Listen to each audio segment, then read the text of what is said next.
So take a look around the room. Let's get some love and joy to each other, eye to eye. To everyone on Facebook, to those who will watch this later, you're here in our hearts. My name is Reverend Veronica Valles, and it brings such joy in my heart to be here at Unity on Greenville. So thank you. We are going to talk about joy. So I'm going to first read. I feel like he was my friend in a past life, Hafiz, on joy, the Persian poet who's just so exquisite with his words. You know, he came after Rumi and his love of the divine. I sometimes forget that I was created for joy. My mind is too busy, my heart is too heavy for me to remember that I've been called to dance the sacred dance of life. I was created to smile, to love, to be lifted up, and to lift others up. Oh, sacred one, untangle my feet from all that ensnares. Free my soul that we might dance and that our dancing might be contagious. That is joy. Dancing that is contagious. And you can feel the joy just from the songs that we've experienced together. So joy in my heart is our conversation today. And it's really kind of, I sometimes don't like talking about things that we just need to be experiencing. So pardon my words, because it really should be dancing and singing and sharing the joy from our heart. It is a divine quality that is innate in us. I have been reading the author Brene Brown and her Atlas of the Heart, and there's a Greek word for joy. So what she does in Atlas of the Heart, she's taken all these human emotions and differentiating the energies and the frequency of them. Because sometimes we think, you know, happiness and joy are the same, but there's subtle differences. And that the Greek word for joy, and I'm not sure if I'm pronouncing this correctly, is chairo, C-H-A-I-R-O. And it says it's the good mood for the soul. Joy, the good mood for the soul. So how often do we allow ourselves to experience the good mood of the soul? That we recognize that there's something greater that lives and breathes and moves and has its being as us. And that this joy that is our heart, which is the portal of consciousness in every tradition. You know, who grew up with the song, I've got the joy, joy, joy, joy down in my heart? Yeah, they didn't say down in our toes, right? Like I said, the kids, they didn't say my head or on my nose, down in my heart. And joy is a feeling that's expansive. Now, I don't have to do research to differentiate between emotions, but you know, Brene Brown's a researcher, and so for joy, it is that expansive awareness, is a spiritual experience. It's like acceptance, and what's the other word that she uses? Oh, I'll find it. But it's beyond condition. So think of a time in your life when pure joy was present. Because you can't put words to joy. The minute I try to define God, I confine God. The minute I try to define an experience, I've limited the experience. So joy is very present moment, but think of a time in your life. And if you could see it as energy, what would the joy look like? Where do you feel it in you? I always think of my nieces and nephews because anytime I had experiences with them, it was like fireworks being released, and it was my heart. Joy is a present moment experience of the divine quality that nothing in the human realm can take away from us, can destroy. Nothing can take my joy. You can take my car, you can take my house, you can take my, what's that old country song, my dog and my Bible, you can take my wife, but you can't take my joy. And we have to cultivate this remembrance because we are living in a world of condition. And we have experiences that are both in the happiness realm, which is conditionally based, and yet the shadow side, the challenges, the things that hurt. But if we cultivate joy from the inside out, we make them, I call them postmarks on infinity to remind me in those moments. But joy right here is a present moment experience. But Brene Brown was sharing in her book about her daughter Ellen, I think that Ellen was in first grade. She picked her up from school early. They started playing a little hooky. They went out to go paddle on the lake, and they're out there just having a good time. And all of a sudden, her daughter stopped paddling, and it was kind of really quiet. And Brene turned around, and she noticed her daughter, first grade, was just sitting there with her head tilted back to the sun, not moving. And Brene's like, "Oh, that's really great." And all of a sudden, she's like, "Is she okay?" Because she was so quiet and so still, taking it all in. And Brene goes, "Hey, Ellen, are you okay?" "Yes, Mommy, I'm okay." And she goes, "What are you doing?" She goes, "I'm making a picture memory." And she goes, "What's a picture memory?" She goes, "A picture memory is when I take this moment and I remember it, so when I'm feeling lonely or sad or scared, I can look at the picture." And Brene was just astounded, but she also knew in her heart that in that moment, though, as Ellen was making the picture memory, but what she was experiencing was joy. Pure joy in the moment. As human beings who grow up, these little people, we grow up, we sometimes forget the pure joy of the moment. To actually move with this understanding. So where's Tracy? Tracy's in the back. So Tracy came walking up. I'm sorry, I'm going to out you here. But she came walking up as I was standing at the rose bush taking pictures, right? And asked me what time the service was. But I was such in delight of the divine and joy of the way that the light was on the roses, that I'm taking pictures of roses, and then she's talking to me, and I realize I need to shift to the joy of the moment with her. And typically it's the opposite. We get so engrossed in the materialistic that we forget to pause for the beauty of the rose, or the beauty of a new connection, or the beauty of the moment. That we get wrapped up, because joy is never a head experience. It's always a heart experience. And it is met in the moment through our understanding that this is all God. It is all the divine. Now, the humans may make choices that add different energies and vibrations and frequencies, but the joy of God is met in the moment, where down in my heart. And then Brene Brown says, a joyful life is made up of joyful moments gracefully strung together.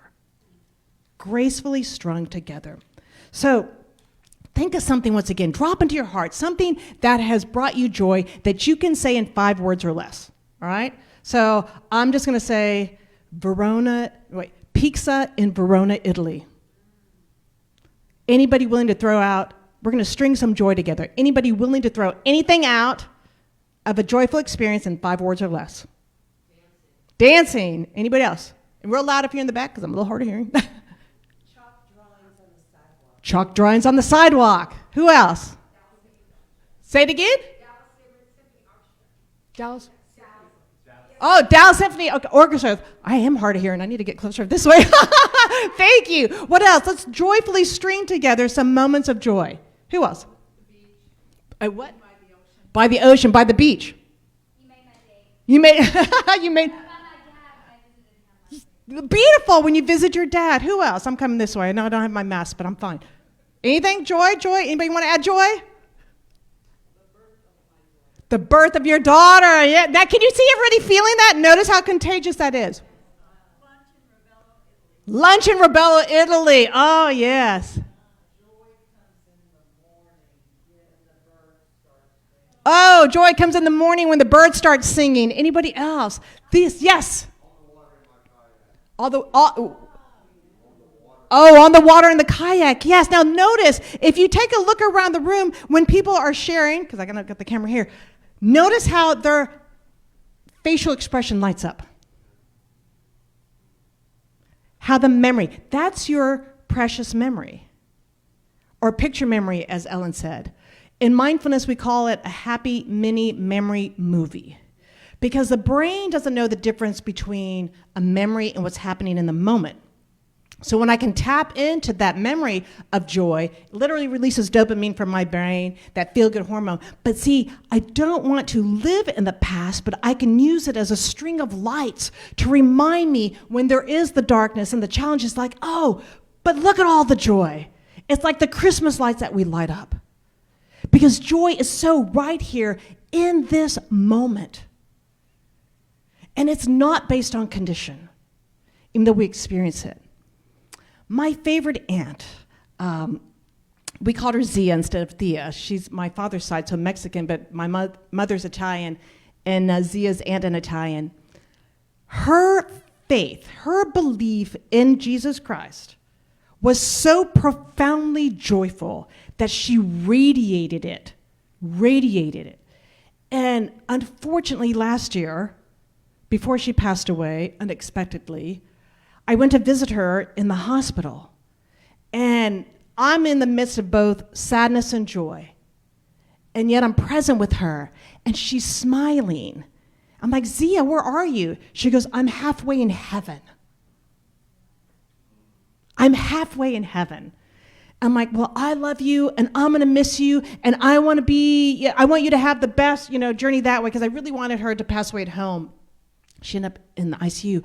But that moment, I recognized joy in a way that I would have never thought of joy. That her heart was so clear on her relationship and spirituality that even in the moment of transitioning, of releasing the body, she was in joy, even though she was in pain. It was a profound moment of awakening for me. Profound. And then, going to the simplicity, is I'm on a walk with my friend Sarah, and we're at the Arboretum, and on the sidewalk, this little head pops up. And I'm like, oh my goodness, look at that. I'm 58, she's 28, and all of a sudden we're like both 8, all right? And she's down on her knees, and she's looking at it, and I'm doing the video, and I come around, and then I get the snake, and it looks at both of us and goes, what? But in that moment was pure joy of this great intelligence, whatever we call God, in that little snake. And I have no idea what kind of snake it was, and normally I would run, but since it was just 5 inches up that high, right? And so it's like little moments like that to be awake. A Buddhist writer, Joan Gattuso, in The Balancing Buddha wrote, without spiritual discipline, we are never going to wake up or advance on our journey through this life. But our discipline must be wedded to joy, and we must find pleasure in the myriad wonders that this life offers. A little snake. Children doing the loving kindness practice together. Walking along the beach. Kayaking in the water. Food in Italy. Symphony. The way that God shows up. The way we collect these moments of joy. So at the end of the day, it's not about the stuff that we bring, because nothing goes to the other side. I've said this before, ask the Egyptian pharaohs, it all stayed. It all stayed, nothing went over. But those moments of joy you carry. And then when you share the stories, they get carried in the lineage and the DNA of all those who come after you. So here's the question that I'm going to ask, but I'm going to ask it after reading another Hafiz poem. Because it makes us think, like, where do I place my attention? Do I look at the simplicity and beauty of life and the miracle of life, or am I caught up in the, figuring things out, worrying, and here? It's like when I walk with certain friends and they're not paying attention, like stopping for roses, because I have a friend who'd walk, I'm like, did you see that? Did you see that? Oh my God, there's a butterfly, and suddenly I'm 5 and they're doing their to-do list. I'm like, pause. Look up. Get out of your mind and into the moment. Because joy resides in this moment fully. It's up to me to collect those moments. So Hafiz, I love this one too. Tripping over joy. What is the difference between your experience of existence and that of a saint? The saint knows that the spiritual path is a sublime chess game with God, and that the beloved has just made such a fantastic move that the saint is now continually tripping over joy, bursting out in laughter and saying, I surrender. Whereas, my dear, I'm afraid you still think you have 1,000 serious moves. The magic of the moment is joy. Brene Brown also has studied that if you experience the trait of gratitude, you will then experience more joyful moments. And if you have the trait of joy, you'll experience more gratitude. And gratitude and joy are intertwined. Intertwined. It doesn't mean we're not going to have difficult moments. That's part of the human experience. That's part of the expansion, the expression, or the really just, being right here with it all. But if I allow joy to be my touchstone of truth, that no matter what is happening in the world in my life, and trust me, things happen. Who's ever had like those old furnaces in the bathroom, like when I was little? Did y'all ever have like and there's like the little pilot light that's always on? That's joy. That's joy. That's love. That's the divine qualities. It's always there. I just have to turn it up. And turning up the joy is not a metaphysical bypass. It's not denying the suffering of the world. It's saying that I am experiencing joy, and because I know what joy feels like when I experience it, I want to invite other people into that experience, and then I want to support a world that works for everyone so everyone can have these experiences of joy in whatever lens and view that they live the world in. So go into your heart again and ask yourself, do I allow the doors of joy to be open? And without judgment, take a look at it. Oh, am I closing that door? Because I got a to-do list a mile long. And then think about it. Had you not come here this morning, you would have not experienced the music that brought you such joy. So look at those moments where sometimes we deny ourselves. We're too busy. I don't deserve this. How can I be joyful? All this is happening in the world. Brene Brown did an interview with Karen, I think her last name's Walrond, who said, you know what? I have to experience joy and beauty. She's a social justice activist. So then I can then take this energy out in a positive way. So to make sure that I haven't closed that door out of either guilt or some mindset that's like, you gotta work hard, you can't stop, and in the end of like I've said this before, at the end of your life, you're not counting emails, you're reflecting on your life, right? There isn't like a little odometer, 1 million, 0.5, wow, good for you, you missed 2, Purgatory for the 2. All right, so it's those moment-to-moment allowing of joy. The simplicity of life and the depth of beauty, where a 5-inch, and the snake was longer than that, but that little snake could stop me, which I could enjoy the patterns on its back better in a photograph. Because I'm still not quite sure what you are, But to have a friend who gets that, to be so inspired by my nieces and nephews and children to remember that, to allow myself to be awake, aware, and alive. Joy in my heart. Now, I can't sing, but I so want to sing that song. But I won't. But you can hear the joy, down in my heart. So this week, feel into your day. Allow yourself to arrive in the moment and just being with the joy and beauty and love. And then as the scripture said, the joy goes out, then you're feeling the peace. There's this divine circulation. And then you can light up the room for someone who maybe is experiencing the darkest moment. You can be that glimmer of joy in your hello, a visit with a parent. It always lights them up. Someone along the way. And when the more joy we add to the world, we distill all the conditions because people don't know the truth of the divine reality. So take that in, and the invitation this week is just to immerse yourself in joyful moments, to just linger in love of the divine, and to allow your heart to be open, the holy temple of God, to receive all that is available to you. Let's close our eyes and pray together as we just allow This moment and this joy of the music, the joy of connection, the joy of being together, the joy of the delight of the divine that is always making us laugh as we surrender to that which is greater.